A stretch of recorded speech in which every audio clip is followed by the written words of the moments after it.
Dala, dala, dala, dala. Welcome, welcome, and welcome back to my channel. Today, I wanted to go back a bit on certain aspect of having animals from the African tradition, African spirituality perspective. Um, it's, I think, when I was living in Europe or in North America, I met many people who are dog lovers, animal lovers that have pets, cats, dogs, what have you.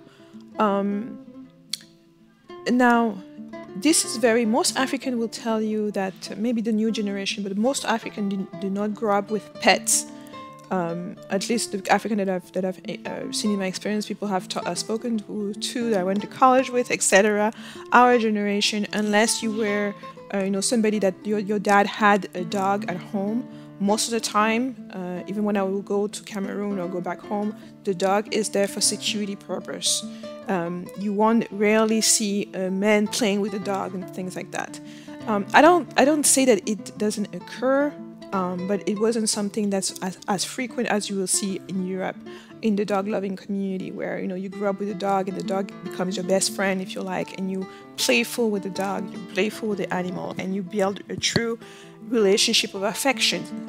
And you can see it when people lost their cat or their dog, and they are very they are really sad. They're deeply sad because they had a true love for that animal, and the animal was a true companion as well. And this is something that for me growing up, I started being open more and more to it as I've seen it in the West.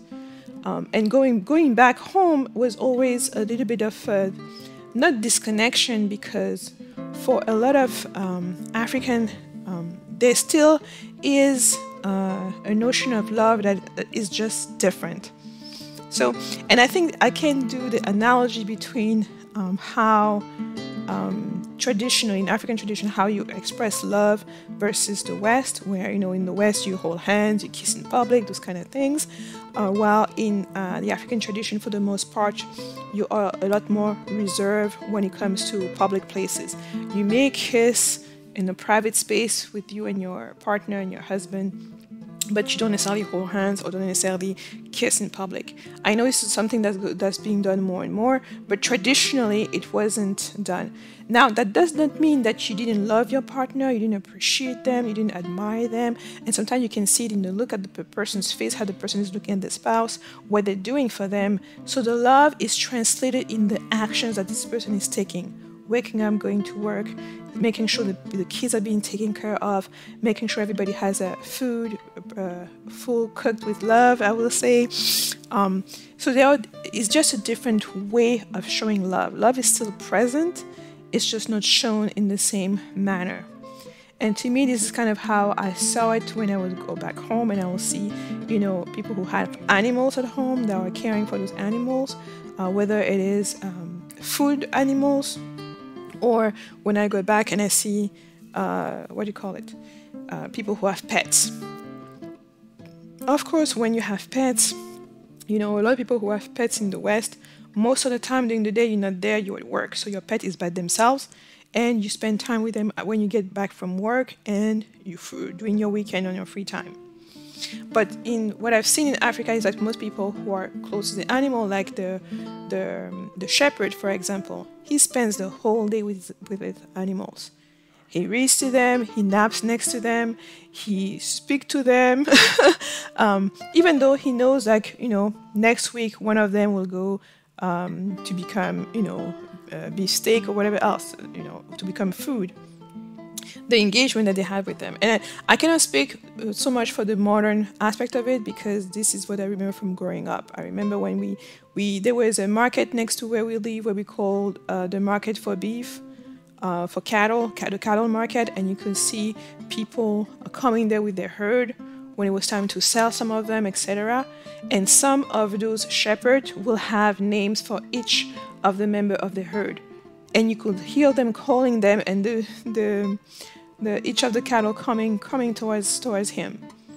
So there was a relationship that was a mutual respect. He was caring for them, and also you can see if a car or some accident happened with one of the animals, the person would be deeply concerned and touched. So I think that symbiotic relationship is always there. it manifests differently. You know, you wouldn't go and buy your African dog some jacket and things like that simply because, you know, it's really hot. It's in a hot climate. So it's not shown in the material world. It's not as expressive in that way.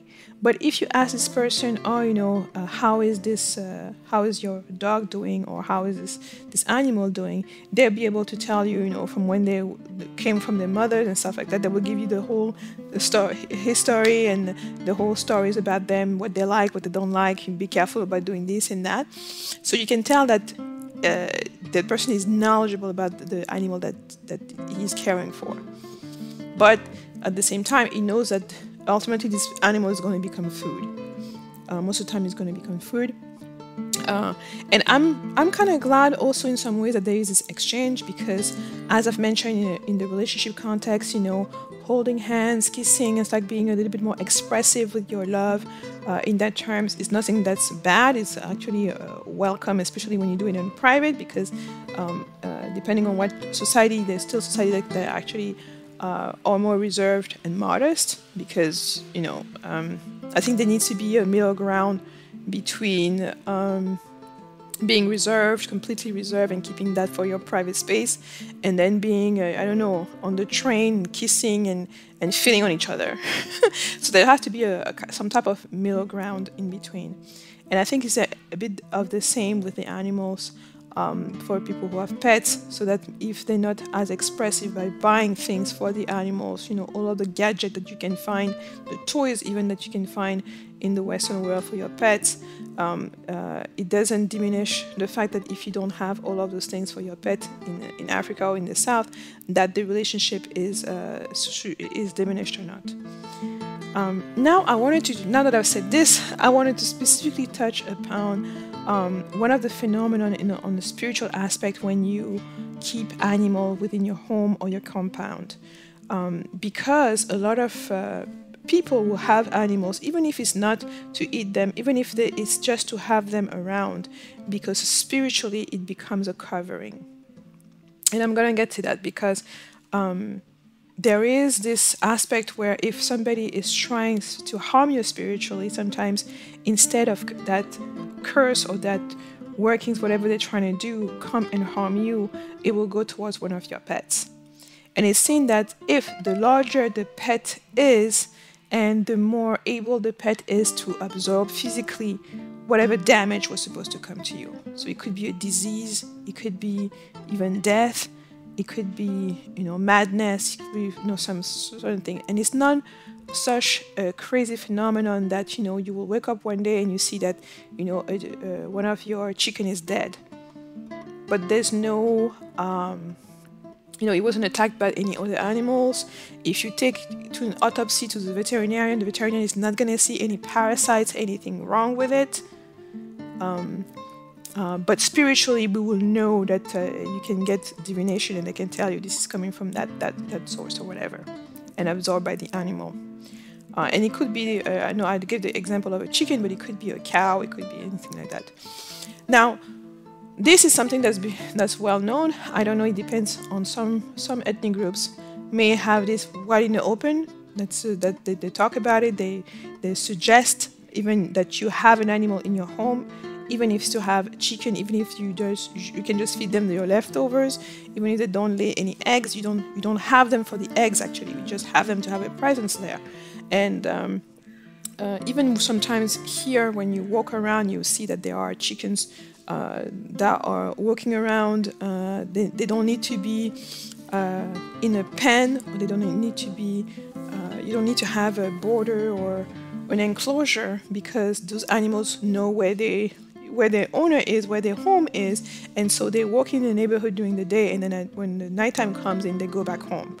And here, even walking down the streets, we are in the south of Senegal, so you can see that there are pigs, there are goats, there are chicken, and sometimes in the video you hear some of the roosters going off.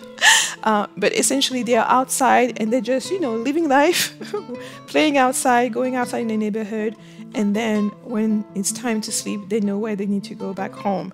And the same way, the people in the neighborhood, the people who are crossing the neighborhood, who are coming in and going out and whatever, they know that those animals belong to somebody. So it's not because you don't have, you don't need to have your goat doesn't need to have a color for people to know that this goat belongs to someone.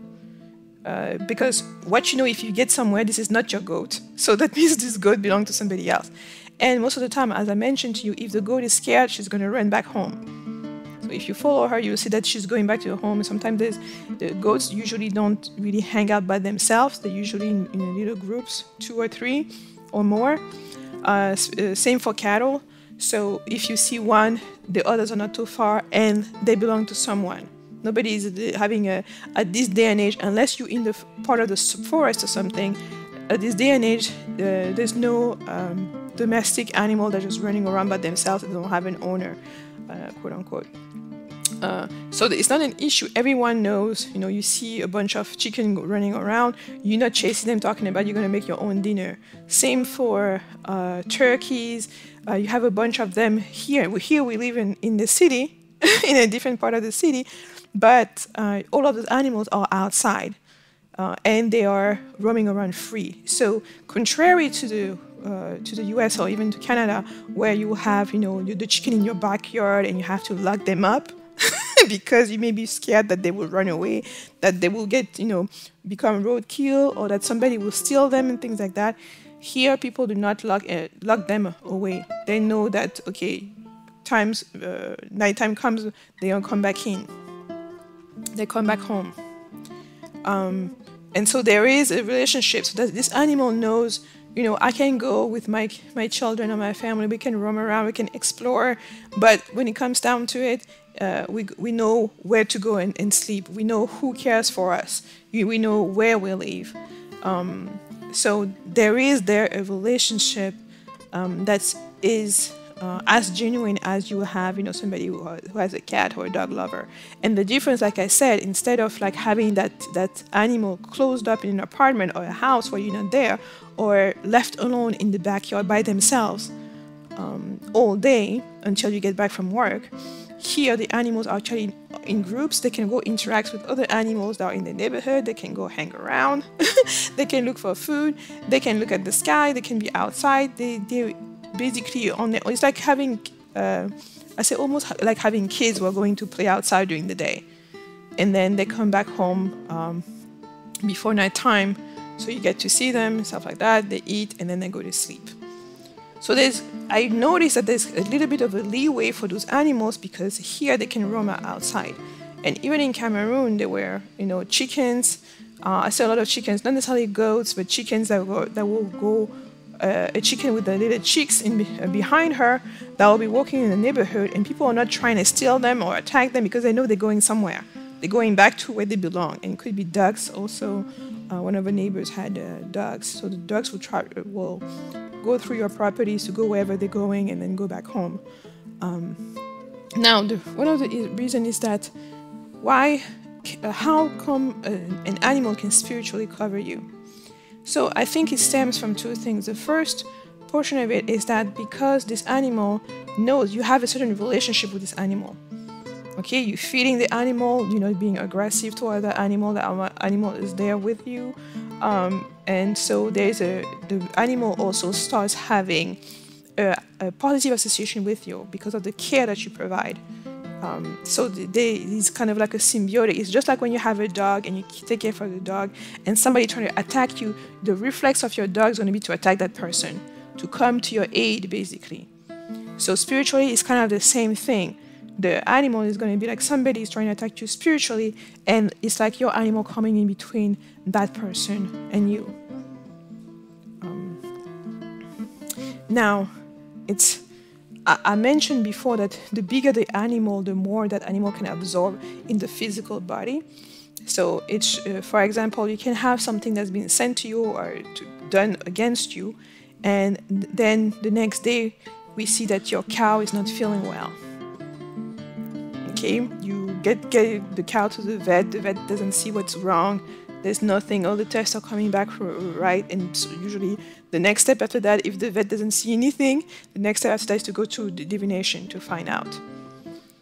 But for example, what was sent that the cow captured, or the cow prevented from touching you, if it was a chicken or a goat, maybe you find in the morning that the goat is dead or the chicken is dead because of the magnitude of whatever was sent towards you. So that's what I mean when I say the larger physically the animal, the larger the animal is, and the more the animal can absorb away from you. And it's possible that, let's say you find a chicken that's dead, and then you still have, you have a headache or something that's residual. That means whatever was coming your way was much bigger, and a portion of it was absorbed by the animal you had within your compound. And it could be, I'll give an example of one chicken, but it could be several chickens that are dead, and then you're waking up and you have nothing. So that's why sometimes you can see a lot of places you can go in Africa and people have animals. Sometimes it's not even to eat them. It's not even to, milk them or anything like that. It's just to be surrounded and close to them. And here I'm talking about more domestic animals where you're feeding them and they're living with you. But it could also be monkeys that are in the vicinity of where you live. So sometimes you can leave leftovers, the monkey will come, or they will go in your compost bin to grab some things, or they will go to your shrine. This is one also why, instead of having an altar within your home, you had a shrine that was outside, and that shrine, whatever offering you left there, sometimes the animals will come and help themselves. And they will be much grateful every time you have a ritual. And sometimes it's even questionable if you put an offering and the offering just stays there and decay. That means you don't have any animal, anything coming towards it. Sometimes it could be a sign of something else going on. But those animals that partake and see that you are feeding them in some way, even if it's indirectly. You may be throwing your trash, your compost, your kitchen trash or kitchen scraps. Sorry, you may be throwing your kitchen scraps in your compost bean pin or pile, and they will come there to see if they can manage to grab some food and everything like that. And even from that fact, they're conscious that you're putting that there for them to be able to have access to. Okay, they're conscious that there may not be other places where they can get that food as easily. So there is some type of recognition of ease for them. The same way, if you put birds' houses, if you put small bird houses in different places in your property in Africa, you'll see that the birds will come, because even the birds are not dumb. They're like, this house is already built, or what they have to do is bring a little bit of feather, a little bit of thing that they find somewhere else, and it's pretty cozy, and it saves them the burden of creating one, especially if they've been sometime chased out of their own net by another bird or some other predator. So the birds, the animals are as intelligent as you are. They're going to realize that, okay, you provided something for them, and they start using them. So even those little birds, little things are going to be around. And I was speaking about the monkeys, I was speaking about birds and things like that, but it can also go, I think there are very little as ants. They start noticing that the compost bin, so you can see that the ants are starting to arrive towards the compost bin and starting to take the things that they can take away, help to decompose the pile and stuff like that. So it's a whole ecosystem that where those individual animal or creatures or entities, I'm talking about ants when I'm talking about entities, that are going to be have some type of recognition for you. And on the spiritual level, they may intervene to protect you. Now, of course, the relationship that you have is part of that spiritual protection that you're going to get. So, it's going to be a lot more important for you to have, let's say, a dog that loves you, that you've been caring for years. That dog is going to be a lot more powerful in terms of spiritual protection for you than a cow that you just bought, that you haven't established any formal relationship with. So you see, the time that you put in is what also is going to further the relationship. The longer you had the compost bin there and feeding animals all around, the stronger that relationship is going to be. So I think that's I don't know if within your own tradition, depending on where you are, this is a concept of it. I know that when I was in Louisiana, and I visited New Orleans several times, there are people who have this symbiotic relationship with alligators. So they know that the alligators are in the same area. The alligators cross their backyards, never attack them. Sometimes they leave food at a specific places for the alligator to find. Sometimes they throw in the water. It could be fish, it could be pieces of meat, stuff like that. And the alligator never attack them. And it's not uncommon that when somebody, oftentimes a stranger, comes around and started fuzzing around, that the alligator just come in to scare that person away. So there may be things that are subtle like that that are already existing where you are. I've noticed this phenomenon also with people who live in a property where there are deers. The deers, you let the deers have access to a certain part of your property, and they're eating food there. And they always look at you. So they acknowledge you when you come, you let them eat their food, and then they go on their way. That's also another form of spiritual protection. So it can manifest in different ways. But this is something that is well known within the African tradition. And even within the African tradition, there are dimensions to that. As I've mentioned, you can look at my video on animal totems, where you actually have a symbiotic relationship with that animal, so you're even closer to that animal. So that animal you have the ability to communicate with the animal, and that animal can consciously, directly come to you, even though you don't have a specific relationship with other animals from that group. So you can have, because the gorilla is your totem, a lot of other gorillas that don't know you specifically can come to your aid because of that relationship. So I hope this was interesting. Of course, if you have any thoughts about this subject matter, if you already learned about it or knew about it, please do let me know in the comments, and I'll see you in the next video.